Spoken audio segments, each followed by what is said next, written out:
মুখ্যমন্ত্রীকে হুঁশিয়ারি। এহেন হুমায়ুন কবির হঠাৎ করে বাধ্য ছেলের মতো থানায় হাজির। দর্শক দেখতে পাচ্ছেন হুমায়ুন কবির থানায় ঢুকে আত্মসমর্পণ করে এবং হুমায়ুন কবির সকল দোষ স্বীকার করে গ্রেপ্তার হয়ে তার ফাঁসির রায় হয় আজকে আদালতে।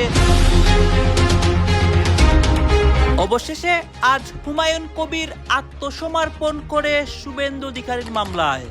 শুভেন্দু অধিকারী পশ্চিমবঙ্গে ধ্বংসলীলা করাচ্ছে, প্রত্যেকটা মুসলিম এক হয়ে আবারও রাজপথে নামে। রাজ্যে বাম বিদায়ের আগে মমতা বন্দ্যোপাধ্যায়ের সঙ্গী হয়েছিলেন চন্দ্রিমা ভট্টাচার্য। মমতা বন্দ্যোপাধ্যায়ের প্রায় ছায়া সঙ্গী ছিলেন চন্দ্রিমা ভট্টাচার্য। তিনি মমতা বন্দ্যোপাধ্যায়কে ছেড়ে বিধানসভায় ঋতব্রতদের পাশে বসলেন। ফিরহাদ হাকিমের পর চন্দ্রিমা ভট্টাচার্য, ভেঙে খান খান কালীঘাট তৃণমূল। এবার দলের রাশ নিজের হাতেই রাখতে চান মমতা বন্দ্যোপাধ্যায়। অল ইন্ডিয়া তৃণমূল কংগ্রেসের সঙ্গে রাজ্য তৃণমূল কংগ্রেসও আমিই দেখব। শিবিরে কেউ তাদের সঙ্গে যোগাযোগ রাখবেন, নাম লেখাবেন, আমি সকলকে বিশ্বাসঘাতক বলছি না। 7-8 জন যারা অর্গানাইজ করছেন গোটা বিষয়টা ব্যক্তি স্বার্থে, বাকিদের নানা চাপ টাপ সব দেওয়া হচ্ছে। ভারতের পশ্চিমবঙ্গের রাজনীতিতে আবারও নাটকীয় মোড়। বিধানসভা নির্বাচনে ক্ষমতা হারানোর পর থেকেই ভাঙনের মুখে মমতা বন্দ্যোপাধ্যায়ের তৃণমূল কংগ্রেস। একের পর এক শীর্ষ নেতার দল ত্যাগে ক্রমই চাপে পড়েছে দলটি। যে যারা তথাকথিত বিরোধী নেতা বা বিরোধী দল সাজছে, তারা আসলে বিজেপির হাতের পুতুল, বিজেপির বি টিম, বিজেপির দালাল, বিজেপির এজেন্ট। একদিকে শুভেন্দু অধিকারীর বিজেপি দলকে নিয়ে কথা হচ্ছে, অন্যদিকে মমতা ব্যানার্জির তৃণমূল দল ধ্বংসের মুখে। এরই মধ্যে আজকে হুমায়ুন কবির আত্মসমর্পণ করে এবং থানায় গিয়ে অসংখ্য কথা প্রকাশ করে এবং সকল দোষ স্বীকার করে। আপনারা দেখেছিলেন হুমায়ুন কবির সরাসরি শুভেন্দু অধিকারীকে হুঁশিয়ারি দিয়েছিল এবং পশ্চিমবঙ্গের সকল মুসলমানদেরকে একজুট করে এক প্রকার রাজপথে নেমেছিল।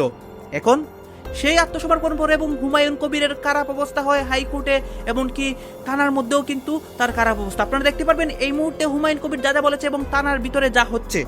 পশ্চিমবঙ্গের রাজনীতির গোপনে প্রকাশে সকল নিউজগুলাই আপনাদের সামনে তুলে ধরবো।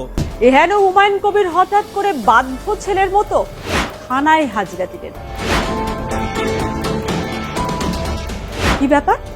তবে কি এবার আর হুমায়ুন কবিরের মুখে সেলোটেপ? এখানে ভোটে হেরেও বিজেপি মনে করছে আমিই এমএলএ। রাগ ঢাক নয়, সোজা কথা সোজা ভাবে বলতে হুমায়ুন কবিরের জুড়ি মেলা ভার। সেই হুমায়ুন কবিরকে এবার বদলে দিলেন মুখ্যমন্ত্রী শুভেন্দু অধিকারী। না হলে কি আর হাজিরার নির্দিষ্ট সময়ের 15 মিনিট আগে থানায় ছুটে যান কবির সাহেব। যদিও থানা পুলিশে তিনি ভয় পান না বলে ভরা মঞ্চ থেকে হুঁশিয়ারি দিয়েছেন। থানায় তো গেলেন হুমায়ুন কবির, তারপর কি হলো? নওদার বিধায়ক হুমায়ুন কবির চ্যালেঞ্জ করেছিলেন, তার উত্তর দিতে এতটুকু সময় নেননি মুখ্যমন্ত্রী শুভেন্দু অধিকারী। মুখ্যমন্ত্রীর সাফ জবাব, তিনি দুর্বল মুখ্যমন্ত্রী নন।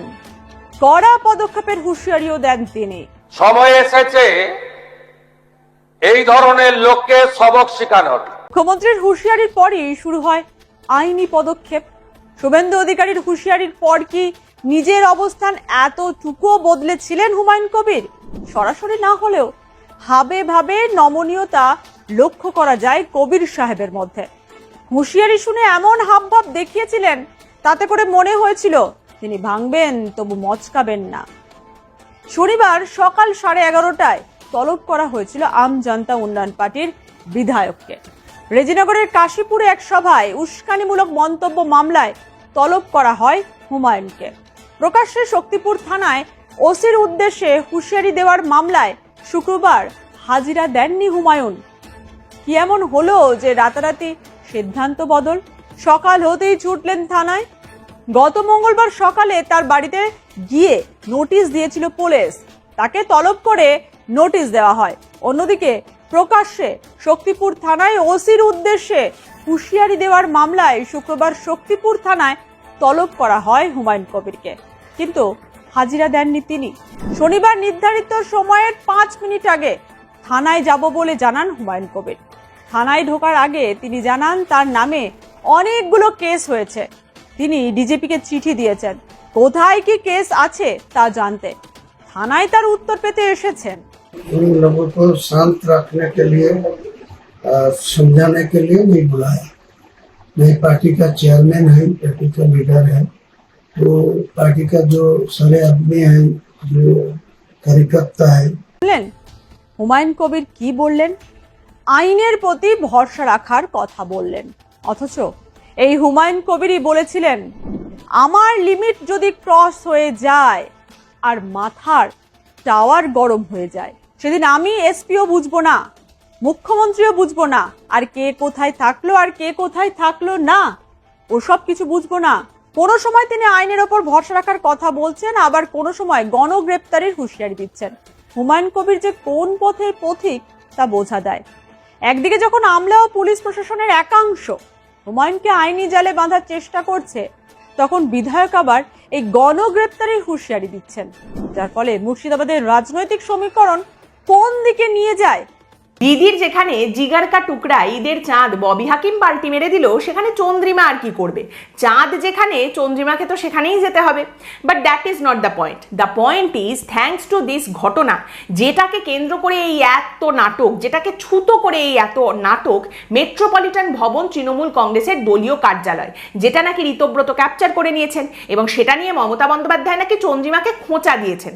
এবং সেই খোঁচা শোনার পর 50 এই মহিলা, যিনি এতদিন ধরে এত গালিগালাজ সহ্য করে এসেছেন, এই খোঁচা শোনার পর তিনি অভিমানী হয়ে গেছেন। এবং এখন এই অভিমানী সাজার যে ড্রামাটা তিনি সামনে রেখেছেন, এর পেছনে একটা বিরাট বড় গল্প আছে, যে গল্পটা শুনে গোমরা মুখও হাসবে, যে গল্পটা বাংলা সিরিয়ালকেও হার মানাবে।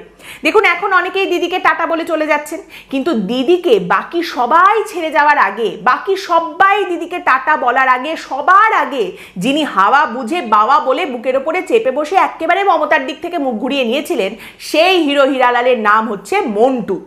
আজ তৃণমূল কংগ্রেসের পার্টির সিম্বল নিয়ে টানাটানি হচ্ছে, পার্টির ফান্ড নিয়ে টানাটানি হচ্ছে, একটা নির্বাচন কমিশনে, একটা আদালতে। কিন্তু এই সব কিছুর আগে যে টানাটানি শুরু হয়েছে, যেটা শেষ 24 ঘন্টায় আরো একবার দেখিয়ে দিয়ে গেল তৃণমূল কংগ্রেসের আরো একবার কোমর ভাঙা। তৃণমূল কংগ্রেস, দিদির তৃণমূলের মাথার উপরের ছাদ বেদখল।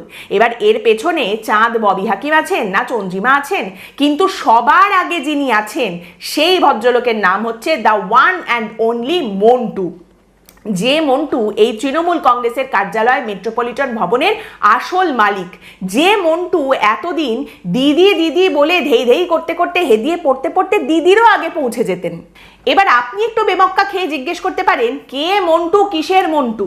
মন্টু হচ্ছেন Manotosh Saha, proprietor of modern decorating. তা মডার্ন ডেকোরেটিং কি করতো? আরে কি করতো না জিজ্ঞেস করুন। তৃণমূল কংগ্রেসের সরকারের আমলে দিদির বাড়ির কালী পুজোর প্যান্ডেল থেকে শুরু করে সরকারি যে বড় বড় অনুষ্ঠানগুলো হতো, তার যে বিরাট বড় বড় বিলাসবহুল স্টেজ তৈরি করা, কিংবা ধরুন 21শে জুলাইয়ের মঞ্চ থেকে শুরু করে রেড রোডে দুর্গাপুজোর কার্নিভালের যে মঞ্চ তৈরি হতো, তার ম্যারাপ বাঁধা সমস্ত কাজ করতো এই মডার্ন ডেকোরেটিং। নিন্দুকেরা অনেক সময় একথাও বলতেন যে একবিংশ শতাব্দীর আধুনিক তৃণমূলের রূপকার তো এই মডার্ন ডেকোরেটিং। আর দিদিও কিন্তু মনোতোষ সাহার এই মডার্ন ডেকোরেটিংকে একেবারে ভরিয়ে ভরিয়ে দিয়েছেন। কিভাবে দিয়েছেন? যেমন ধরুন, সরকারের তৈরি করা প্রায় কয়েকশো কোটি টাকা খরচ করে তৈরি করা উত্তীর্ণ সভাঘরকে বিয়ে বাড়ি হিসেবে ব্যবহার করার বরাত থেকে শুরু করে ইকো পার্কের বিলাসবহুল মিষ্টিকো ব্যাঙ্কুয়েট লিজ দেওয়ার টেন্ডার, সেই সমস্ত কিছুই নাকি পেতেন এই one and only Montu Kumar ডেকোরেটরওয়ালা।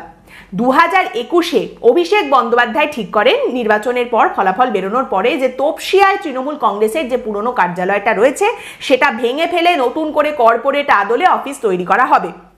তখন সাময়িকভাবে তৃণমূল কংগ্রেসের অফিসটা শিফট করে যায় এই মেট্রোপলিটন ভবনে, বাইপাসের ধারের এই বাড়িটায়।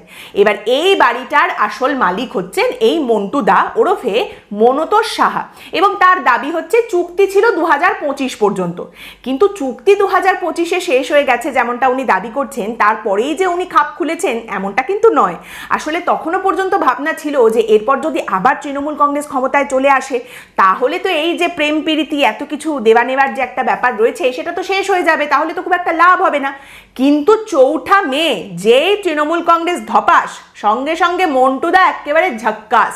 এই মন্টু যে পাইলট সেটা তো আগে বোঝা যায়নি। 4 মে আপনারা জানেন রেজাল্ট বেরোলো, তৃণমূল কংগ্রেস পরাজিত। এরপর 9 মে রবীন্দ্র জয়ন্তীর দিন একটি করুণ দৃশ্য দেখেছি আমরা পশ্চিমবঙ্গের মানুষজন। মমতা বন্দ্যোপাধ্যায়ের বাড়ি সেই ছোট্ট করে রবীন্দ্র জয়ন্তী, কিন্তু সেইখানে দেখতে পাওয়া গেল মন্টুদা সম্পূর্ণভাবে মমতা বন্দ্যোপাধ্যায়ের দিক থেকে একেবারে মুখ ফিরিয়ে নিয়েছেন। এমনকি নিউজ পেপার বলছে, সংবাদ মাধ্যমে রিপোর্ট বলছে, ঘনিষ্ঠ বৃত্তের মধ্যে মমতা বন্দ্যোপাধ্যায় অত্যন্ত আফসোস করে বলেছেন, দেখলেন মন্টুদা কি করলেন, বাড়িতে একটা ছোট করে রবীন্দ্র জয়ন্তী করছি, দুটো মাইক পর্যন্ত পাঠালেন না, দুটো বেঞ্চ, দুটো চেয়ার পর্যন্ত পাঠালেন না, দিল না গো, দিল না। কিন্তু এই দেওয়া আর না দেওয়ার দ্বিতীয় বোমটা মন্টুদা ফাটালেন এই বলে যে হাঁটাও, চলো খালি করে দাও, খালি করে দাও, চলো হাঁটাও আমার বাড়িতে, আমি এসব চাই না। দেখছেন হুমায়ুন কবির বেরিয়ে যাচ্ছে দীর্ঘ 4 ঘন্টা জেরার পর। এই মুহূর্তে হুমায়ুন কবির রেজিনগর থানা থেকে বেরিয়ে যাচ্ছে।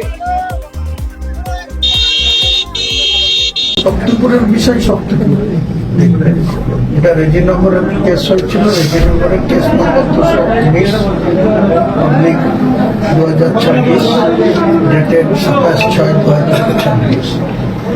আন্ডার সেকশন যা যা ছিল সেই অনুযায়ী প্রায় 12-14 পাতার প্রশ্নমালা তৈরি করে রেখেছিল। তাদের অফিসাররা যেভাবে আমাকে জিজ্ঞাসাবাদ করেছে, যা যা প্রশ্ন রেখেছে, আমি তার যথাযথ উত্তর দেওয়ার চেষ্টা করেছি। মধ্যে একবার আমার প্রশ্নের উত্তরে সন্তুষ্ট না হয়ে আবার তারা অফিসার চেঞ্জ করেছে, তারপরে আবার সময় নিয়ে জিজ্ঞাসা করেছে। আমি যথাযথ আমার সাধ্য মতে আমি আমার অফিসারদের প্রশ্নের উত্তর দিয়েছি। আপনি যখন থানায় ছিলেন সেই সময় বিজেপির কিছু নেতা কর্মী সমর্থক আপনার বাড়ির সামনে বিজেপির পতাকা টাঙিয়েছে, এক কথায় প্রতিবাদ জানিয়েছে। আপনি বলেছিলেন যে বিজেপির পতাকা টাঙানো পর্যন্ত লোক থাকছে না, সেই কারণে কি বলবেন? আমি বলেছিলাম যখন প্রয়োজন হবে তখন করব, আমি এখনই করবো তা তো বলিনি। আর বিজেপির যারা পতাকা টাঙাচ্ছে তাদের যে কোনো রাস্তায় বিজেপির পতাকা টাঙাবে। বিজেপি এখন ক্ষমতাসীন দল, দেশের ক্ষমতাসীন দল। আমি তো এরকম কোনো কিছু বলিনি যে বিজেপিকে রাজনীতি করতে দেবো না, বিজেপি রাজনীতি করতে পারবে না। আমাকে 26 তারিখে বিকেল 5:50 মাইক ধরেছি, 6:28 পর্যন্ত আমি যে পিস দেখেছি তার যথেষ্টই কারণ ছিল। আমাকে ব্যক্তিগতভাবে বিজেপির এখানকার হারা প্রার্থী কোনো কিছু বলেনি, কিন্তু বহরমপুর সাংগঠনিক জেলার যিনি সভাপতি মলয় মহাজন 4 মে গণনার দিন পর্যন্ত যারা এখানে তৃণমূলের ক্রিমিনাল ছিল, তৃণমূলের গুন্ডা ছিল, তৃণমূলের তোলাবাজ ছিল, সেই সব লোকদের ডেকে নিয়ে এসে আমাকে ব্যক্তিগত আক্রমণ করেছে। বিজেপির নেতা হয়ে গেছে মানে সে আইনের ঊর্ধ্বে না।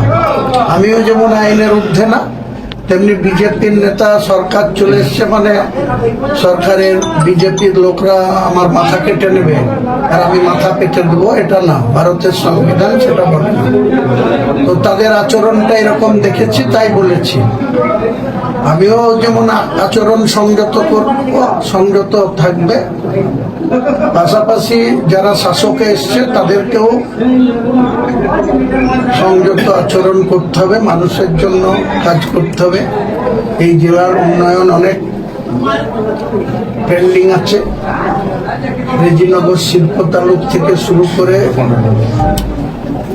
রামনগর KN সুগার মিল থেকে শুরু করে বহরমপুর থেকে রামনগর ঘাট RBCকের রাস্তা থেকে শুরু করে নওদায় একটা বিভিন্ন রাস্তা, এমনকি নওদা থানায় যাওয়ার রাস্তা এত জঘন্য অবস্থা। তাছাড়া ত্রিমোহিনী থেকে দুধসর রাস্তা মানুষ চলাচলের উপযুক্ত না, সেগুলাকে আমি লিখিতভাবে মাননীয় মুখ্যমন্ত্রীর কাছে মালদার প্রশাসনিক মিটিংয়েও ডাক পেয়েছিলাম, সেখানেও দিয়েছি। আবার যথারীতি 18 তারিখে যেদিন বাজেট সেশন হয়, মাননীয় গভর্নর অফ ওয়েস্ট বেঙ্গল যেদিন তার রাখে, তারপরে মাননীয় মুখ্যমন্ত্রী আমাদের বিধানসভা মুর্শিদাবাদ জেলার যারা নির্বাচিত সদস্য বিজেপি, কংগ্রেস, টিএমসি, তরুণ পার্টি সকলকেই সেখানে ডেকেছিলেন উন্নয়ন নিয়ে আলোচনা করেন। তো সেই আলোচনাতেও আমি 11টা ডিমান্ড দিয়ে ওনার হাতে দিয়েছি, মুখ্যমন্ত্রীর হাতে দিয়েছি, এবং মুখ্যমন্ত্রী যেটা বলেছে প্রাপ্তি স্বীকার করে উত্তর দেওয়া হবে। এখনো পর্যন্ত তিনি নিজের কথা তিনি রাখেননি। আপনারা তো দেখলেন এখানে কি কথা হচ্ছে। এখানে আমরা দেখতে পাচ্ছি পশ্চিমবঙ্গের রাজনীতি নিয়ে কথা হচ্ছে, বিশেষ করে হুমায়ুন কবির বিষয়ে কথা হয়। হুমায়ুন কবিরের আত্মসমর্পণ এবং পশ্চিমবঙ্গের রাজনীতির মধ্যে যে মমতা ব্যানার্জির অবস্থা, অন্যদিকে তৃণমূল, বিজেপি সকল দলকে নিয়ে কথা হয়। গাছ এই বিষয়গুলো দেখে এবং পশ্চিমবঙ্গের রাজনীতি নিয়ে আপনার মন্তব্যকে, আপনার গুরুত্বপূর্ণ মন্তব্যটা অবশ্যই আপনারা আমাদের কমেন্ট বক্সে লিখে যাবেন। সর্বশেষ আপনাদের কাছে আমাদের একটা ছোট্ট রিকোয়েস্ট থাকবে, আপনারা আমাদের চ্যানেলের নতুন দর্শক হয়ে থাকলে চ্যানেলটি সাবস্ক্রাইব করবেন এবং পাশে থাকা বেল বাটনটি বাজাবেন, যাতে করে নেক্সট ভিডিওটা সবার আগে আপনাদের কাছে পৌঁছে যায়। ধন্যবাদ।